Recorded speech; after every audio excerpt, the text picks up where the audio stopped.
구약성경 426쪽 사무엘상 13장 9절부터 15절의 말씀 제가 받들어 읽겠습니다. 사울이 이르되 번제와 화목제물을 이리로 가져오라 하여 번제를 드렸더니 번제 드리기를 마치자 사무엘이 온지라. 사울이 나가 맞으며 문언하매 사무엘이 이르되 왕이 행하신 것이 무엇이냐 하니 사울이 이르되 백성은 내게서 흩어지고 당신은 정한 날 안에 오지 아니하고 블레셋 사람은 믹마스에 모였음을 내가 보았으므로 이에 내가 이르기를 블레셋 사람들이 나를 치러 길갈로 내려오겠거늘 내가 여호와께 은혜를 간구하지 못하였다 하고 부득이하여 번제를 드렸나이다 하니라. 사무엘이 사울에게 이르되 왕이 망령되이 행하였도다. 왕이 왕의 하나님 여호와께서 왕에게 내리신 명령을 지키지 아니하였도다. 그리하였더라면 여호와께서 이스라엘 위에 왕의 나라를 영원히 세우셨을 것이므를 지금은 왕의 나라가 길지 못할 것이라. 여호와께서 왕에게 명령하신 바를 왕이 지키지 아니하였으므로 여호와께서 그의 마음에 맞는 사람을 구하여 여호와께서 그를 그의 백성의 지도자로 삼으셨느니라 하고 사무엘이 일어나 길갈에서 떠나 베냐민 기브아로 올라가니라. 사울이 자기와 함께한 백성의 수를 세어보니 600명 가량이라. 사울은 40세에 왕이 되었습니다. 1절 말씀 보시면 사울이 왕이 될 때에 40세라. 사울이 왕이 됨에 따라 이 사울의 아내 아히노암은 왕비가 되었고 그의 세 아들 요나단, 이스위, 말기수아는 왕자가 되었으며 두 딸 메랍과 미갈은 공주가 되었습니다. 이 맏아들 요나단은 이제 왕세자가 되어서 왕세자 교육과 훈련을 받았습니다. 이 요나단의 왕세자 교육과 이 사무엘의 빈자리를 위해서 이 사울은 대제사장 엘리 가문에서 유일하게 살아남은 혈육인 아히야를 불렀습니다. 사무엘상 14장 3절 말씀 보시면 아히야는 에봇을 입고 거기 있었으니 그는 이가봇의 형제 아히둡의 아들이요 비느하스의 손자요 실로에서 여호와의 제사장이 되었던 엘리의 증손이었더라. 백성은 요나단이 간 줄을 알지 못하니라. 이 엘리 가문은 블레셋에게 언약궤를 빼앗긴 날 멸절되었어요. 엘리는 목이 부러져 죽었고 엘리의 두 아들 홈니와 비느하스는 칼에 맞아 죽었으며 이 비느하스의 아내이자 이 엘리의 유일한 며느리는 이가봇을 낳다가 죽었어요. 그래서 그 가문에 남은 사람은 그날 태어난 갓난아기인 이가봇과 이가봇의 형이 하나 있었는데 역시 젖먹이였던 이 아히두, 이 둘뿐이었어요. 블레셋이 이 실로를 공격하기 전에 이 사무엘은 이 성막과 함께 이 두 아이 이가봇과 아히둡을 안전한 곳으로 피신시켰어요. 그리고 이가봇과 아히봇의 보호자가 되어서 그들을 양육했어요. 그러나 이 이가봇과 아히둡의 할아버지 엘리에게 내린 저주대로 이 이가봇과 아히둡은 젊은 나이에 죽어요. 사무엘상 2장 33절 말씀 보시면 내 제단에서 내가 끊어버리지 아니할 네 사람이 내 눈을 쇠잔하게 하고 내 마음을 슬프게 할 것이요 내 집에서 출산되는 모든 자가 젊어서 죽으리라. 그래서 결국 남은 사람이 누구냐? 딱 한 사람, 아히둡의 아들 아히야만 남았어요. 이 아히야는 아히멜렉이란 이름으로 더 잘 알려져 있는데 그 사무엘상 22장 9절 말씀 보시면 그때 에돔 사람 도액이 사울의 신하 중에 섰더니 대답하여 이르되 이새의 아들이 노베 와서 아히둡의 아들 아히멜렉에게 이른 것을 내가 보았는데. 그래서 이 아히둡과 아히멜렉은 같은 사람인데 이 아히멜렉이 유일하게 살아남은 그 엘리 가문에서 유일하게 살아남은 제사장이에요. 이 사울은 그 아히멜렉을 제사장으로 고용하면서 이 기브아에서 지금 궁궐이 있는 사울의 궁궐이 있는 기브아에서 한 4km 정도 떨어진 그러니까 멀지 않은 곳에 떨어진 그 베냐민 지파의 영토인 노블 하사했어요. 그 후 노브는 이 제사장들의 성읍이 되었는데 사무엘상 22장 19절 말씀 보시면 제사장들의 성읍 노베 남녀와 아이들과 젖 먹는 자들과 소와 나귀와 양을 칼로 쳤더라. 이 노브는 이제 제사장들의 성읍일 뿐만 아니라 이 성막이 그전에는 이 사무엘의 고향인 라마에 있었는데 그 라마에 있던 성막을 이 노브로 옮겨와요. 그래서 이 사무엘의 고향인 라마를 대신해서 이제 이스라엘의 종교의 중심지가 이제 노비 되는 거예요. 근데 이렇게 함으로써 이 사울이 아히멜렉을 발탁하고 또 성막을 이 노브로 가져옴에 따라서 사무엘은 자연스럽게 사사직에 이어서 제사장직에서도 은퇴를 하게 되었어요. 사사직은 사무엘이 자의에 의해서 은퇴했지만 이 제사장직은 지금 사울에 의해서 강제로 또 명예 은퇴 성격이 강한 그런 식의 은퇴를 하게 된 거예요. 사울은 군대도 양성을 했는데 지금까지 이스라엘의 군대는 평상시에는 농사 짓다가 전시에만 군인이 되는 그런 일종의 그런 예비군 체제였어요. 그러나 사울은 2년 동안 상비군 3,000명을 육성을 해서 그 중에서 이제 1,000명을 그 왕세자인 요나단에게 맡겼는데 1절과 2절 다시 보시면 사울이 왕이 될 때에 40세라 그가 이스라엘을 다스린 지 2년에 이스라엘 사람 3,000명을 택하여 그 중에서 2,000명은 자기와 함께 믹마스와 베델산에 있게 하고 1,000명은 요나단과 함께 베냐민 기브아에 있게 하고 남은 백성은 각기 장막으로 보내니라. 그러니까 3,000명을 지금 이제 상비군, 정규군을 이제 양성을 했어요. 그래서 그 중에 2,000명은 자기와 함께 이 믹마스에서 있게 하고 1,000명은 그 수도 기브아에 남아있게 했어요. 그렇지만 아직 무장은 제대로 갖추지 못했는데 22절 말씀 보시면 싸우는 날에 사울과 요나단과 함께한 백성의 손에는 칼이나 창이 없고 오직 사울과 그의 아들 요나단에게만 있었더라. 군대가 3,000명의 군대 중에서 칼을 가진 사람은 그 천부장격인 이 요나단하고 이 왕인 사울만 있었다는 거예요. 이 블레셋은 이스라엘의 정치와 종교에는 관여를 하지 않았어요. 그렇지만 이스라엘 땅에 군대를 주둔시키고 이 이스라엘이 철검을 만들지 못하도록 대장장이들을 모두 사로잡아갔어요.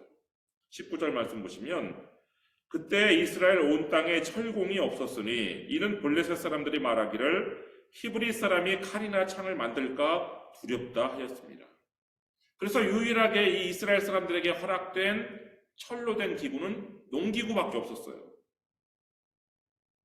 그렇지만 이스라엘 땅에는 대장간이 없었기 때문에 이 히브리 사람들이 이 농기구를 쓰다가 이게 무뎌져 갖고 다시 날카롭게 하기 위해서 어디까지 찾아갔어야 되냐면 블레셋까지 찾아가서 블레셋의 대장장이에게 자신의 농기구를 맡겨서 벼려야 했었어요.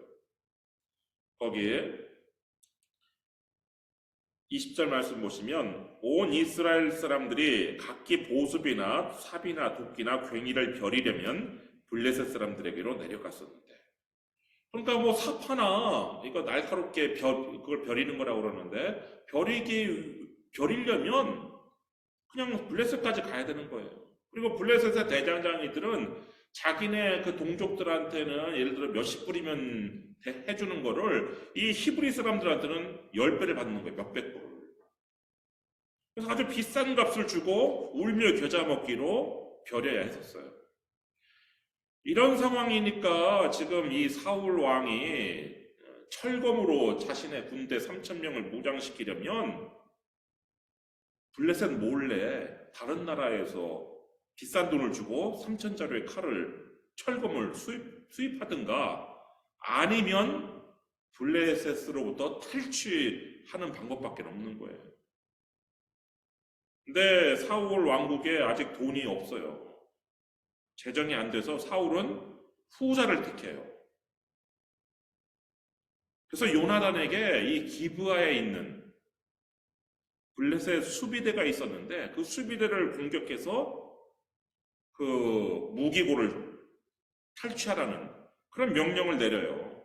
그래서 요나단이 그 명령에 따라서 이 블레셋 사람의 수비대를 쳐요. 3절 말씀 보시면 요나단이 게바에 있는 블레셋 사람의 수비대를 치매 블레셋 사람이 이를 들은지라 사울이 온 땅에 나팔을 불어 이르되 히브리 사람들은 들으라 하니 이 게바는 기브아인데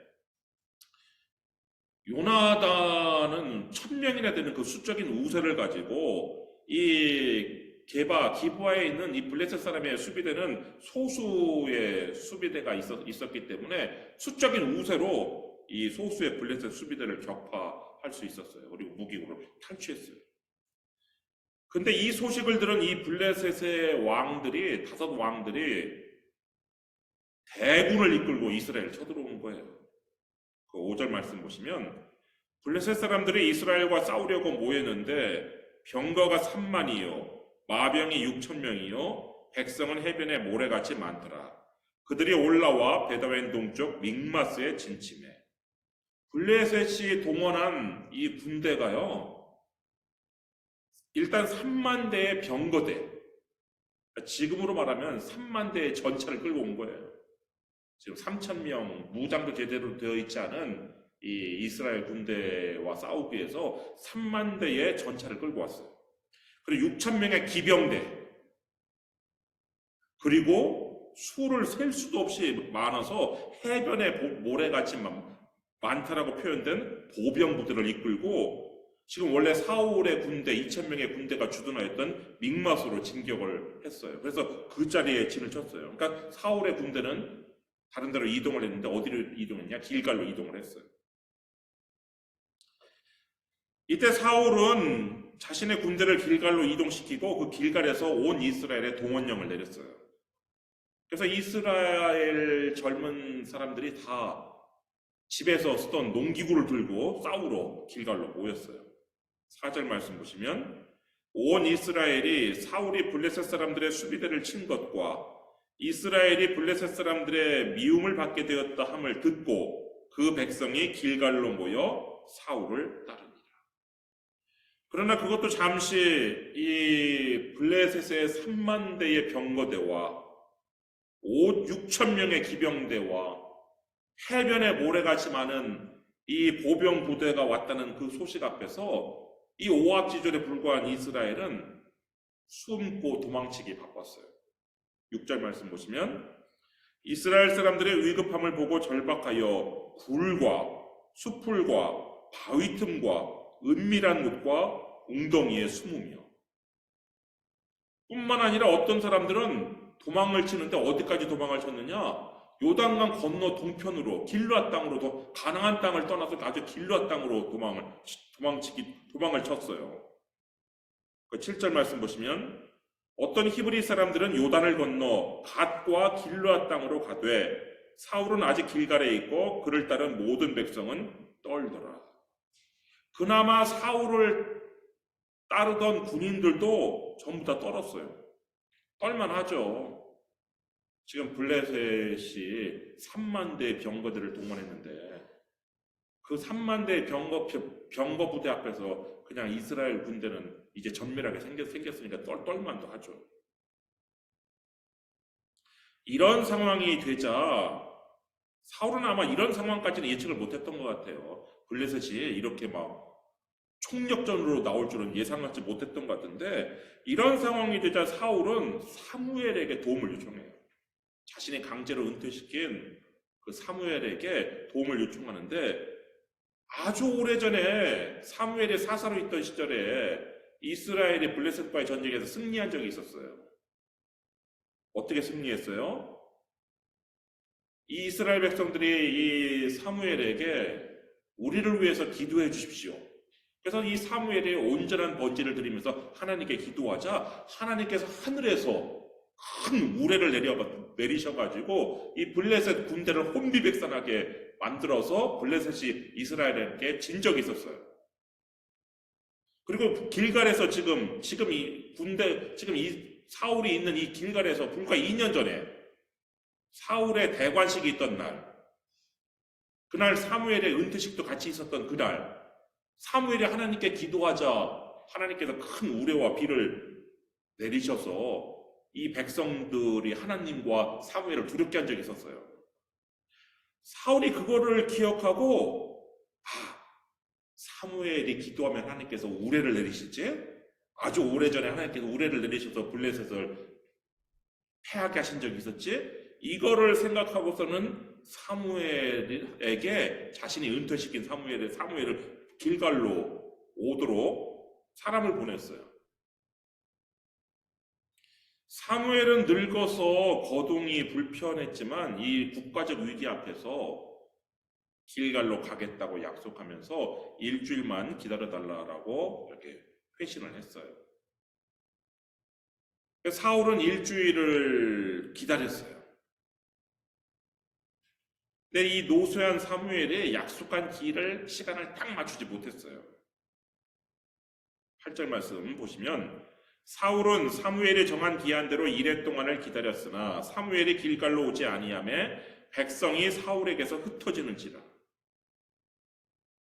다 겁을 먹고 막 두려워 떨던 이 백성들이 이 사무엘이 오면은 우리가 하나님의 도우심을 입어서 블레셋을 이길 수 있다라는 신락 같은 희망을 가지고 있었는데 사무엘이 오지 않으니까 이 백성들이 막 흩어지는 거예요. 그래서 사울과 함께 했던 이 정규군도 동요를 하면서 막 탈영을 해요.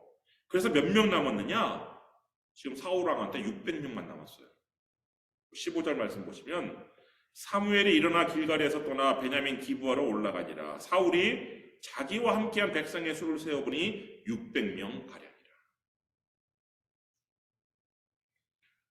이거는 정규군 2,000명 그리고 이 요나단의 군대까지 3,000명에다가 플러스 원래 동원령을 내렸으니까 더 많이 모여도 지금 시원찮을 판에 600명 남은 거예요. 여러분, 이런 상황에서 사울의 선택지가 무엇이 있을까요?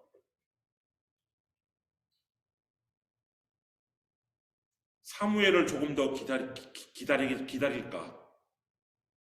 아니면 제사장 아히멜렉에게 번제를 드리라고 요청을 할까? 보통 사람이라면 이렇게 두 가지를 생각을 하겠죠. 그런데 사울은 제3의 선택을 하는 거예요. 자기가 직접 번제를 드린 거예요. 9절 말씀 보시면 사울이 이르되 번제와 화목제물을 이리로 가져오라 하여 번제를 드렸더니, 번제를 딱 드리고 나니까 사무엘이 딱 도착한 거예요. 사무엘이 그 늙은 노구의 몸을 이끌고 라마에서부터 길갈까지 힘겹게 번제를 드리러 왔단 말이에요. 와보니까 번제가 이미 끝났어요. 10절 말씀 보시면 번제 드리기를 마치자 사무엘이 온지라 사울이 나가 맞으며 문안하매. 사울은 사무엘을 문안하는데 여기서 문안이라는 단어 안에는요 어떤 의미가 담겨져 있느냐, 축복했다라는 의미가 담겨져 있어요. 사울은 마치 자신이 번제를 드린 자신이 축복권자라도 된 것처럼 착각을 하고 사무엘을 축복을 했어요. 그리고 나서는 사무엘이 아니 지금 왕이 행하신 것이 무엇이냐? 이런 질문을 하는 사무엘에게 사무엘 핑계를 대는 거예요. 11절 말씀 보시면 사무엘이 이르되 왕이 행하신 것이 무엇이냐 하니 사울이 이르되 백성은 내게서 흩어지고 당신은 정한 날 안에 오지 아니하고 블레셋 사람은 믹마스에 모였음을 내가 보았으므로.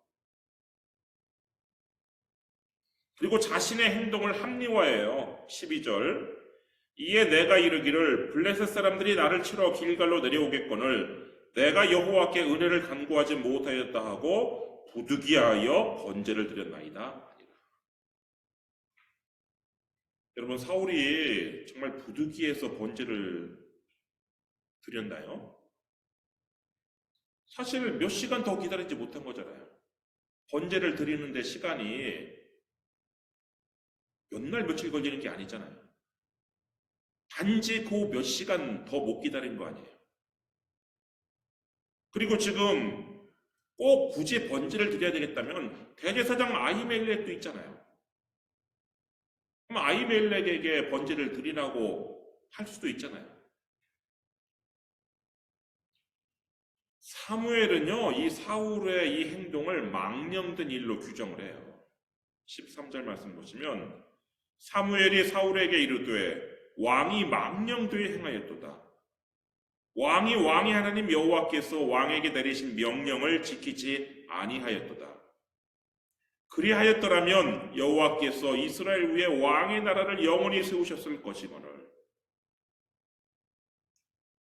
사울은 자신의 행동을 정당화 합리화했지만 사울의 행동은 망령된 행동이에요. 이 망령이라는 단어 우리가 흔히 잘 쓰는 단어가 아니라서 그 의미가 탁 오지 않는데, 이 망령을 국어사전에서는 늙거나 정신이 흐려서 말이나 행동이 정상을 벗어난 것이라고 정의를 하고 있어요. 그래서 우리가 노망 들었네 이렇게 하잖아요. 근데 지금 사울은 노망도 아니에요. 42살밖에 되지 않았어요. 그리고 정신이 흐리지도 않아요. 그런데도 망령된 일을 행했어요. 그러니까 이 망령의 정의가 국어사전적인 정의가 이 성경의 내용과 조금 맞지 않아요. 그럼 성경에서는 망령을 어떻게 정의를 하느냐? 성경에서는 이렇게 정의를 하고 있는데, 잠언 21장 14절 말씀 보시면 무례하고 교만한 자를 이름하여 망령된 자라 하나니 이는 넘치는 교만으로 행함이니라. 성경에서는요, 망령을 무례하고 교만한 것으로 정의를 하고 있어요. 지금 사울이 사무엘에게 행한 짓이 얼마나 무례한 행동이에요.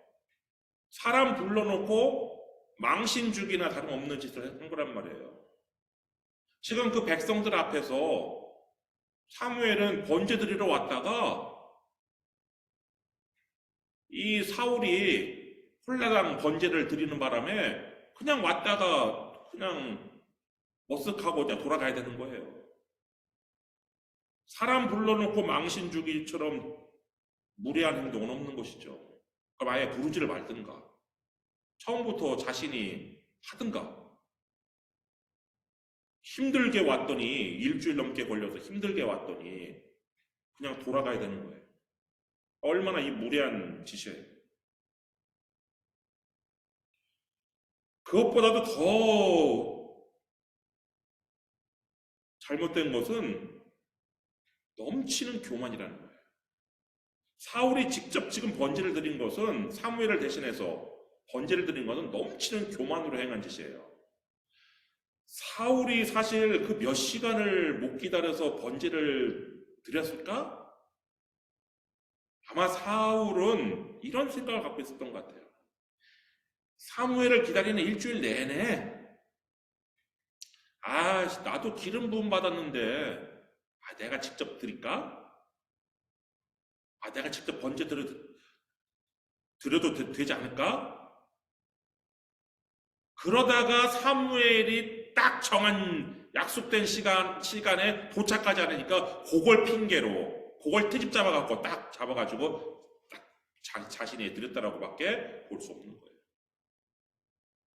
자신이 드리지 않아도 자신이 드리기로 결심했으니까 이런 짓을 하는 거지, 자신이 드릴 수 없다는 것을 하나님 말씀에 따라서 제사는 제사장이, 레위지파가 드려야 된다는 것을 모를 리가 없는 이 사울이 그런 생각을 안 했다면 사무엘이 혹시 늦으면 그러면 대제사장 아히멜렉에게 나도 시켜가지고 번제를 드릴 수 있단 말이에요. 그럼 사무엘이 와가지고 자신이 좀 늦게 도착해서 내가 대제사장 아히멜렉에게 번제를 드리도록 했습니다. 이래서 하나님께 은혜를 구했습니다 하면 사무엘이 그걸 가지고 망령된 일을 행했도다 이렇게 책망했겠어요? 이 사울은 지금 나도 기름 부음 받았다 이런 거만하고 지금 오만한 생각으로 번제를 드린 거란 말이에요. 결국 이 사울의 왕권은 2년 만에 하나님으로부터 너의 나라는 길게 되지 못할 것이다. 너보다 다른 사람을 하나님께서 택하셔서 왕을 삼겠다는 이런 경고를 듣죠. 그런 경고를 들었으면 사울이 그 다음에 어떻게 해야 돼요? 회개를 해야 되죠. 제가 교만하였습니다. 제가 잘못했습니다. 이렇게 해야 되는데 이 사울의 태도를 보면 전혀 그런 게 없어요. 그리고 그냥 이 사무엘을 돌려보내요. 그리고 나서 남은 백성의 수를 세고 말았어요.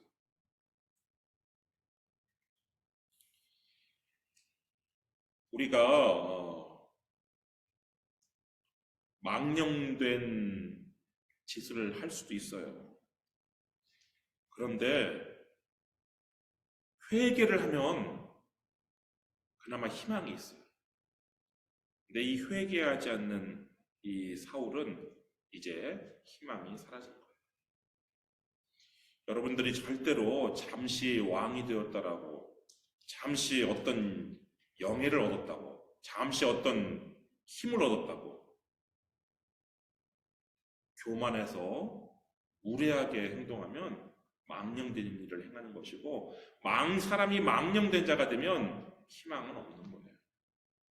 그 주어졌던 모든 것들은 그냥 다 없어지고 마는 거예요. 새해 2024년 여러분들이 어떤 결심을 하나님 앞에 하는지 그건 각자 마음속에 있지만 여러분들이 꼭 해야 될 것 중 하나가 절대로 무례하고 교만한 자, 망령된 자가 되지 않는, 망령된 일을 행하지 않는 그런 결심이 이 새해에 여러분들에게 있기를 주님의 이름으로 축원합니다. 기도하겠습니다.